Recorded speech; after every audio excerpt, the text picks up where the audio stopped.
Why was it just so difficult to consistently put points on the board? I think that's a good team.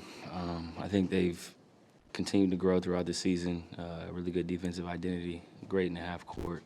I think they're first in forced turnovers, first in points off turnovers, and seeing a little bit of that throughout the series where they go on spurts, where they get deflections, cause turnovers, and they take advantage. So I think it's a combination of those things, active guys with length, and then, Chet at the rim as a really good protector. I think it was a combination of those things that allowed them to be successful for 4 games.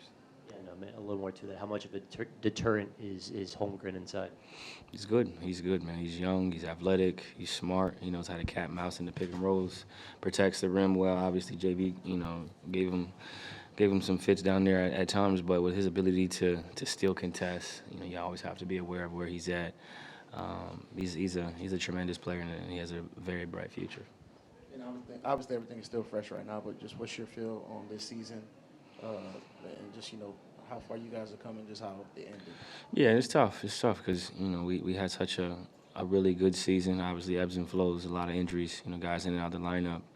Hey, we get 49 wins. Then have to battle to get into the playoffs, and then obviously Z goes down and we compete. We have a chance to win game 1. I missed a shot to win game 1, and then we end up getting swept. But I thought we competed. I thought we gave ourselves a chance tonight. I think outside of the turnovers and some of those plays, we were right there. But this is a really good team we played against. Obviously, they were the number 1 seed for a reason, and it's disappointing we weren't able to get at least 1 win. But I think for us collectively as a group, continuing to be able to play in these types of games, these types of atmospheres, I think it'll pay dividends down the road. But in a series like this, against a team like that with Z out, I had to be great for us to win, and I wasn't great. So I don't think we were going to have a chance under those circumstances.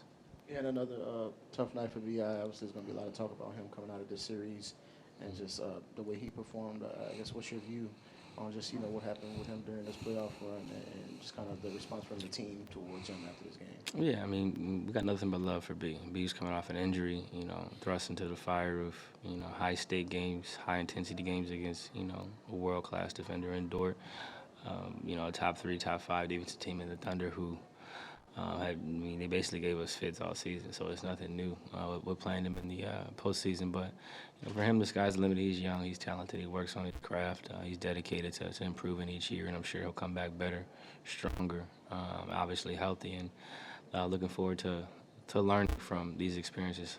As will all of us. It's a learning experience, and I think character and growth comes in moments of adversity. So for us collectively, it's about how you respond. How do you respond when things aren't going your way? How do you respond when you're not having the type of success that you feel like you worked for, that you feel like you deserve? How do you get better? And I think for us as a group collectively, it'll be a really good summer of working and figuring out ways to improve and figuring out ways to be better for the upcoming year. And just like you said, that's a really good team, and they showed how far they've come on both ends of the court. Just getting a chance to match up against those guys in the series. Yeah. What do you see as some of the things this team needs to improve to be able to compete with those elite teams in the West? Well, we guarded really well. How many points they scored tonight? I don't have a box score. How many points? I think they were 95, like an Eastern Conference 90s game. The whole series, I think we gave up 105, 106 last game. Obviously the pace is different. It's more of a half-court game in the playoffs. But I think defensively we were great. We gave up a couple of second-chance opportunities. I think the turnovers hurt us. But I thought defensively we were great. As we continue to grow and develop offensively, continuing to get better, playing with pace, playing with space, obviously shooting and making threes.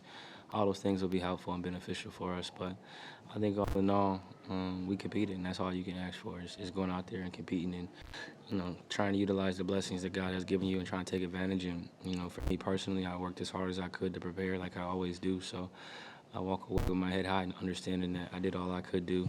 From a preparation standpoint, obviously I would like to perform better throughout the series, but it is what it is. Now you move on and you figure out how to get better, and you just walk away understanding that you did what you were supposed to do from a preparation standpoint to give yourself a chance. And now it's just about growth, and it's about learning from everything that we just went through for these 4 games. CJ, I know injuries are just a part of it, but how tough is it just not having, how frustrating is it, I guess is a better word? It's tough. There's no excuses, man. It's unfortunate. You look at what ifs and what it could have been like if we had Z, and then you look at, what the Thunder would be like without Shea. right? Like, but that's not the reality. That wasn't what we went through. So for us, it's about figuring out how to be better. We had enough to compete at a high level, and we didn't consistently, and that was the difference in the game. And I said it throughout the year.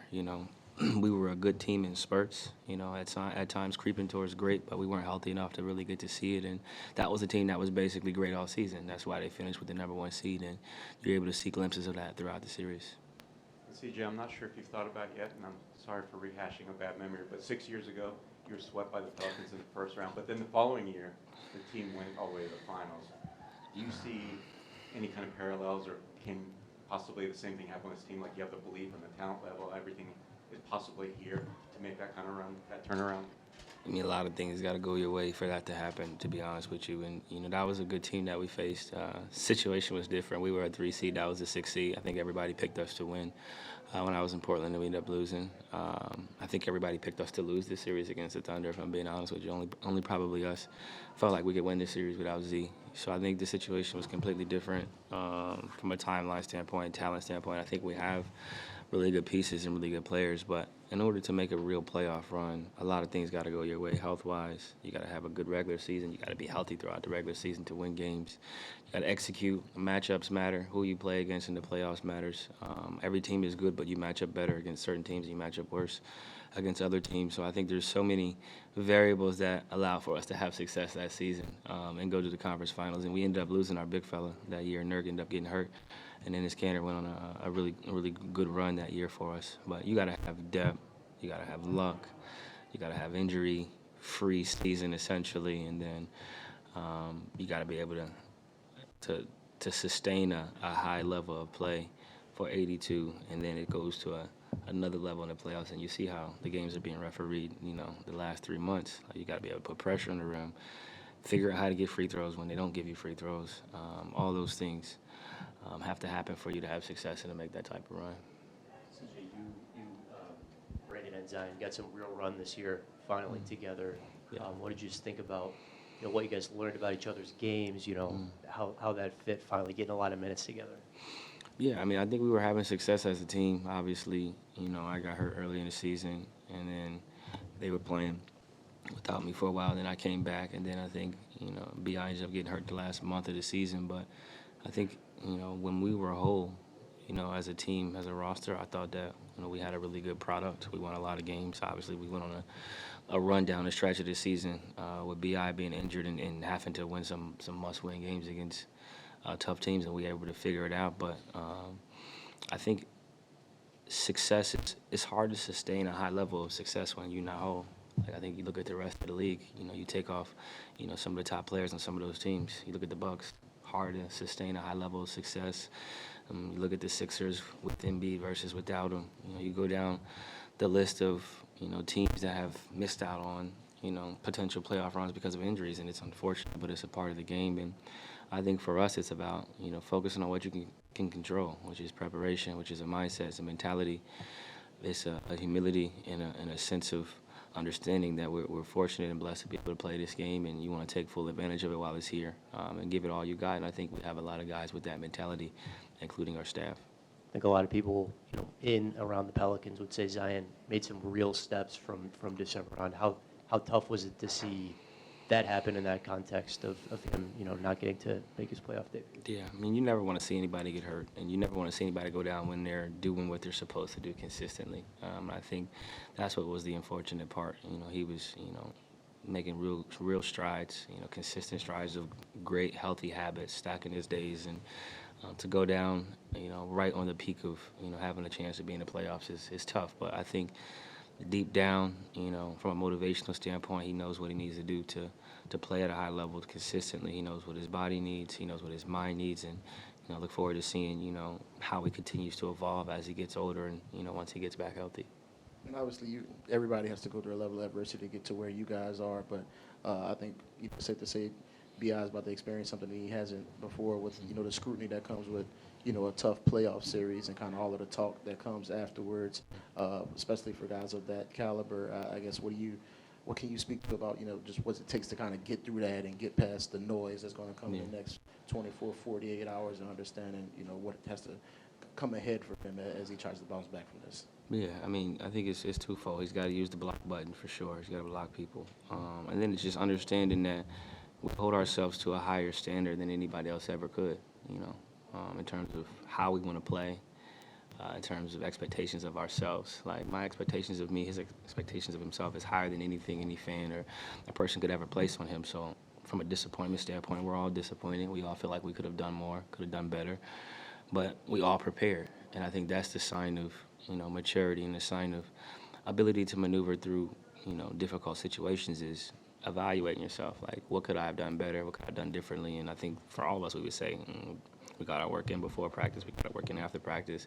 We watch film. I watch so many clips. I study the game so much. It's like I poured myself into this game so I can live with whatever results come. Now it's about going back to the drawing board and figuring out how to be better, how to sustain a high level of play throughout the season and carry that into the playoffs. And I'm sure he'll do that. And I think for him, it's just about growth, having a growth mindset, being able to display and show humility and being able to really have a character building moment to where we all have success throughout our career and everybody praises you. How do you handle it when people don't praise you? You know, do you become a shell of yourself? Do you fall under pressure? Do you forget your work habits? Do you lose your foundation? And I think, you know, for me, I have a great foundation. I have a strong faith and belief in myself and a strong faith and belief in God. And I think when you are, you know, rock solid with your foundation, you never waver. Whether that's criticism, whether that's great nights or bad nights. I'm the same yesterday, today, and tomorrow, and I think that's just going to be his mentality. And understanding that, you know, it's easy when things are going well, right? Like, when your job's going well, like, everything's great. But how do you treat people? How do you treat yourself? How do you respond when it seems like the world is against you? And I think that's the sign of a great person. And I think he's gonna rise above this and be great going forward. For Trey and Herb specifically, when you got here 2 years ago, y'all made your first playoff run. They were rookies that year. Just what have you seen from them in terms of growth to their approach from that time as rookies and now it's a little bit more experienced players in their approach this time around in the playoffs? Yeah, I mean, obviously Trey was on the scouting report, different than what he was, you know, a few years ago in terms of closeouts, how he's being evaluated by the other team, trying to take up his space, you know, those types of things. I think defensively he's got better. Obviously the range has continued to increase, comfortability off the bounce, decision-making. All of those things have gotten better. For Herb, I mean, I think you've seen the growth throughout the season. He shoots over 40 from three.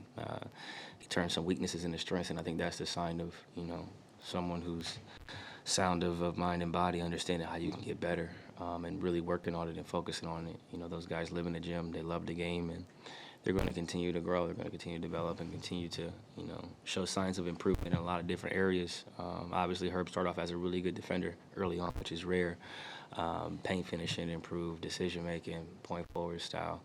All those things have improved, and I'm sure, you know, for Trey, his offensive versatility will continue to climb. Paint finishing, you know, the middies, stuff off the bounce will continue to come as he continues to get older and get more reps. CJ, you're known for being habitual, right? When does the work start for you again? I mean, come off this loss, is year 11 for you at the end. Like, when do you start the work for year 12? I think the next few days you decompress. You know, I got the clips in my phone, so, you know, I'll watch it. It's the hardest part of the season is, you know, watching after it's over. You know, figuring out, you know, what I need to attack, how do I get better at certain things, how am I going to be utilized, what's going to be necessary for us to be successful, kind of evaluate that, and then, you know, I'll sit down with my movement specialist. We'll go through the calendar. You know, we'll have 16 rest days. I'll have some yoga days in between. I'll have some functional movement body days in between, and then, you know, we'll get started in, I guess technically we're in May, so we'll start in June. You know, we'll take a calendar month of no basketball, and then we start our ramp-up process where we go through the calendar and we pick our days, and we have lift days, we have functional movement days, we have body work days, we have conditioning days, and then, you know, I started to slowly implement basketball. And then we figure out how we want to attack from there. But it's a fun process, looking at the calendar, playing with the dates. Start 2 a days, then you start 3 a days, then you start 6 days a week. Just kind of go through the process of, you know, what it takes to be successful consistently, what I did last summer that I liked, what I'll add to it.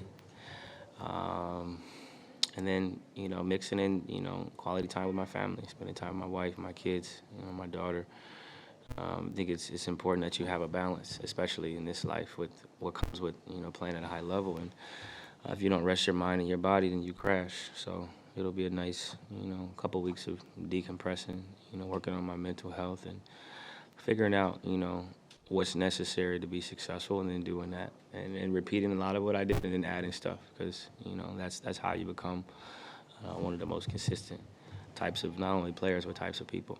Hey, CJ, not basketball related, but what did the being a finalist for the social justice award, what does that kind of mean? It's a blessing to be, in the mix for something like this, because it's a selfless award. I think a lot of times, in life we're selfish as basketball players, as athletes, and as humans. You think about yourself first.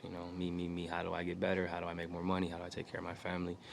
And for this, it's just about figuring out how to make the world a better place. And I think that's the sign of growth for me, being able to step outside of, what's best for me, and figuring out how to do things that are best for other people, other communities, people that come from different walks of life, people that are struggling, people that are maybe getting a bad hand or dealt a bad hand, depending on where they grew up at, their upbringing, their situation. So it's a blessing to be in the mix for something like this, and it's a sign that, thinking about how I can do things the right way, and thinking about how to make a real lasting impact for the community around me, and a legacy that'll be something I'm proud of when I'm done. I know I mentioned this earlier this season, but you finished the season having career highs in a number of different areas. What areas did I finish? The 3-point bigs, a lot of defense. I know you put me on the spot again, but look, you had a great season by all measures. You talked about doing things you liked this summer, and what worked. You feel like, just based off the results that you had this season, this could be a little bit of a new baseline just going into the next season, and it's a new jumping point. You can improve upon this. It's a floor now. I know exactly what I need to do to be successful. I know exactly what I need to do from a conditioning standpoint. I know when I need to start. I know how many times a day I need to work out. I know what I need to eat. I know how much sleep I need to get. I know exactly what needs to be done, and I'm going to do it. And I think for me, it's just about, what does the team need? You need me to catch and shoot threes. I can shoot 43%. I just did that. I think it's about figuring out what the team needs and then going and replicating that. Shooting is something that translates. Shooting is something that's important, obviously. Assist the turnover ratio. Defensively, I'll do more conditioning, more lower body lifting, more lateral quickness, lateral movements. All those things to figure out, how to get better, how to be more consistent throughout a season, how to make sure your body holds up, playing 34 minutes versus 35 versus 40 in the playoffs. So it's just about, following the blueprint and then adjusting the blueprint accordingly based on what's needed. Do you bring one of the younger guys with you along in this journey during the summer? I talk to a lot of the guys, and, I try not to talk too much as I go through the season, so they don't get tired of, hearing me. But they know where I'll be at. They know what I do, and, I'll speak to Trey, I'll speak to Hawk, I'll speak to a lot of them about how to kind of plan your summer. I think a lot of times it's trial and error as a young player.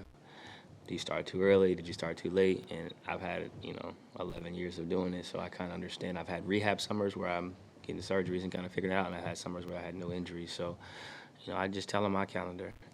This is how I do it. These are how I schedule my workouts. This is, 20 minutes on the court, 30 minutes, 40 minutes. This is when I start my 2-a-days. This is when I start my 3-a-days. These are the days I do conditioning. This is how I plan my life, and it's not for everybody, but it's just to give you a template of what you can kind of replicate based on your lifestyle. Like, I got kids, I'm married, my lifestyle is different than a 23-year-old. So in theory, like, you 23, like, you should be able to, like, if I could work out at 6 a.m., like, you could probably do that too, you know what I mean? So it's just more like just advice. I'm not trying to tell them what to do. I'm trying to tell them what I think is helpful in terms of replicating success. That's also not starting too early. It's a long summer. You don't want to start too early, and then you're dragging when the season starts, or you got injuries, or you got nagging issues because you didn't give your body the proper time to rest and recover. So I just give them whatever they want to know. I'll tell you anything. I worked out with Dame for 8 years. I know what it takes to be a top 75 player. Maybe that's not what you are, but, like, you can still get the maximum talent of, whatever your ceiling is. Going back to your time in Portland, you joked with us before about, every season kind of ending with, all right, now's the time to break up CJ and Dame, right? And that was kind of the example of the benefits of continuity, sticking with it, even though the see that. There's going to be a lot of talk coming off of this, about what y'all should do. What do you think about what the future is like for this team and how y'all? Are you asking me? I get paid a lot of money, but I don't get paid to make those decisions. My job is to get better. My job is to be positive. My job is to be a leader. My job is to empower people. My job is to be consistent with my approach, my work ethic, with my thoughts. My job is not to do those types of things and to handle those types of decisions. So I have no comments on that. I think, it's about whatever the team feels is best. And I think for us, we understand the business. The business is what it is, and there's a lot of factors that dictate, change within an organization and when there's not change within an organization. And as a 32-year-old, father and husband, you master the importance of staying in your lane. And I'm going to stay in my lane. Thanks, CJ. Have a good one, man.